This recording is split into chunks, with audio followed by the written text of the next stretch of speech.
Mongoose Jake here with kind of the conclusion of my Reaper mod. I took this apart as a part of my first live stream, and if you don't know the Busby Reaper, it's a Retaliator competitor, magazine fed, top prime, and it already in stock form shoots high 70s to low 80s for about an 80 feet per second average.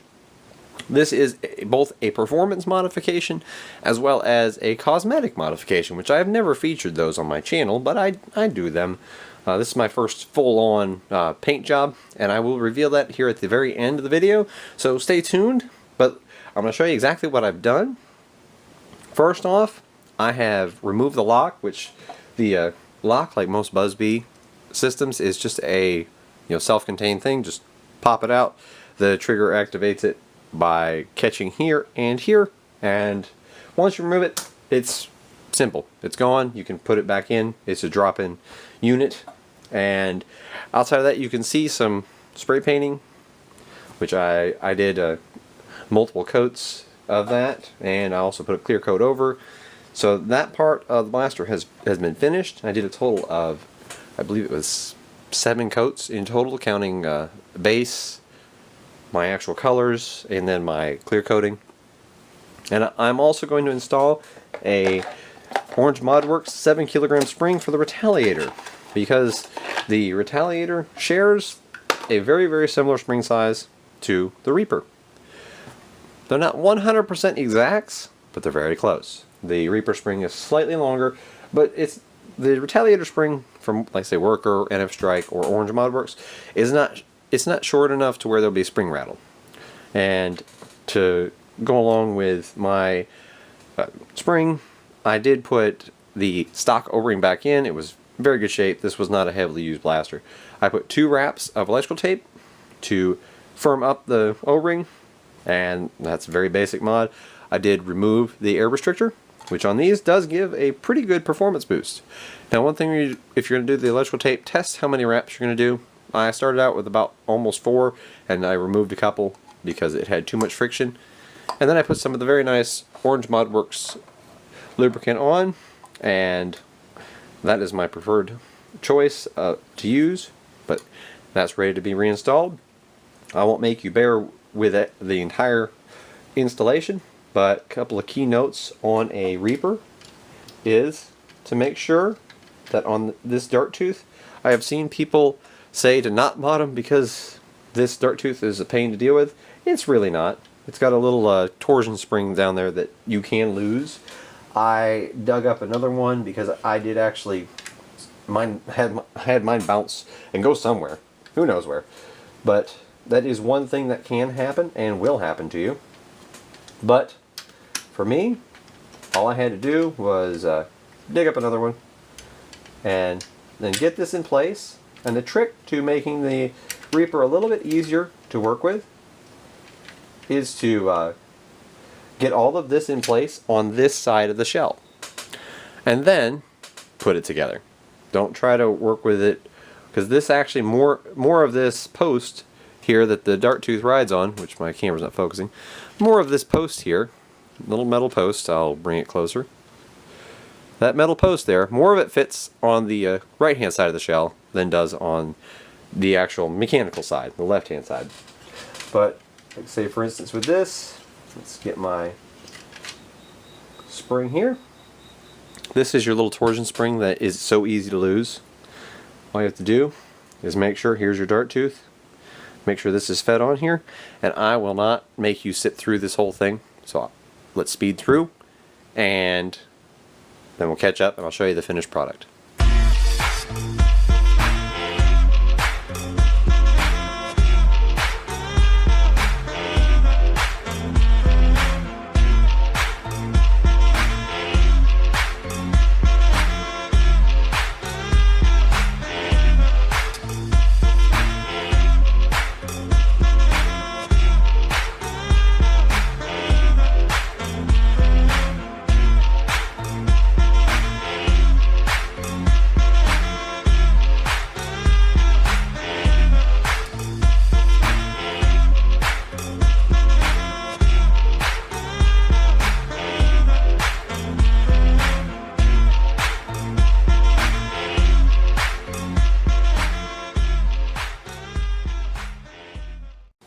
Okay, here we are with the finished product. This is now my Team Mongoose colored.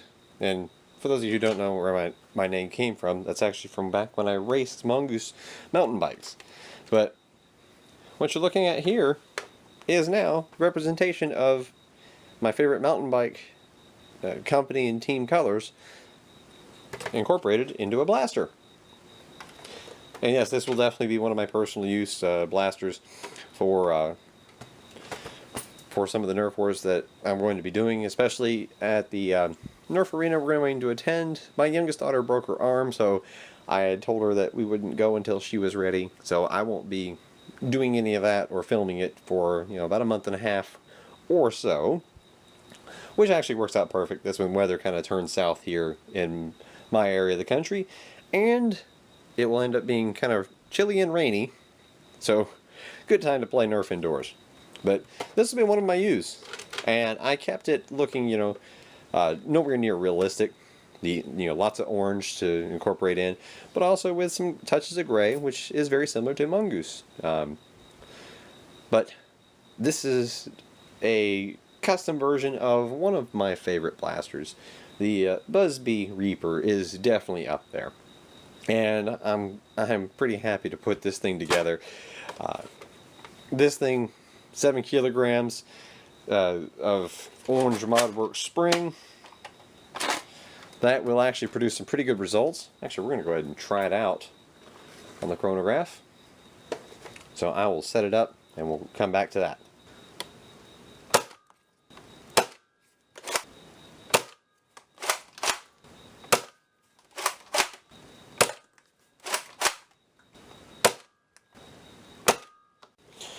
Well, that is my new blaster, which I'm going to kind of nickname the Mongoose Reaper.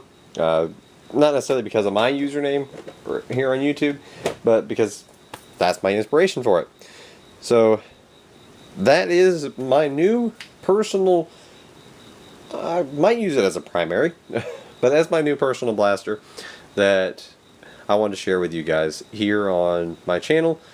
I do hope you enjoyed it. It's not a difficult build. It was more just a simple paint job.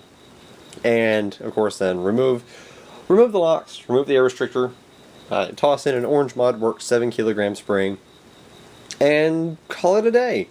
And again, Busby design when firing their Precise Pro darts, again, is between 130 to 140 feet per second. They're monsters that don't require a whole huge amount of modding in depth, not a lot of money. Orange Modworks spring off of Amazon cost me about $12. I think I've seen them even at $10 now. And then just the time and effort put into making it something special that's mine. And that's all there is to it. That's why I am such a huge supporter of Busby products.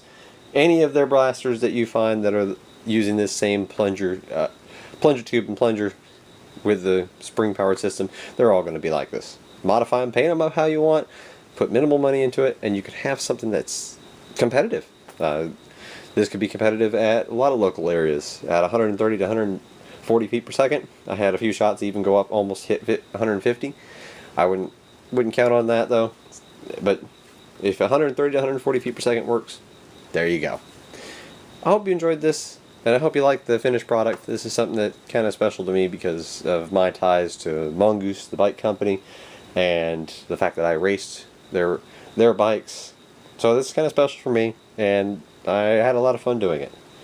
If you liked it, let me know in the comment section below. If you'd like to see more of this, a little bit more custom work on my channel, let me know, because I'm going to start diving a little more into this. I've modded for a while, but I haven't done a whole lot of custom paint jobs.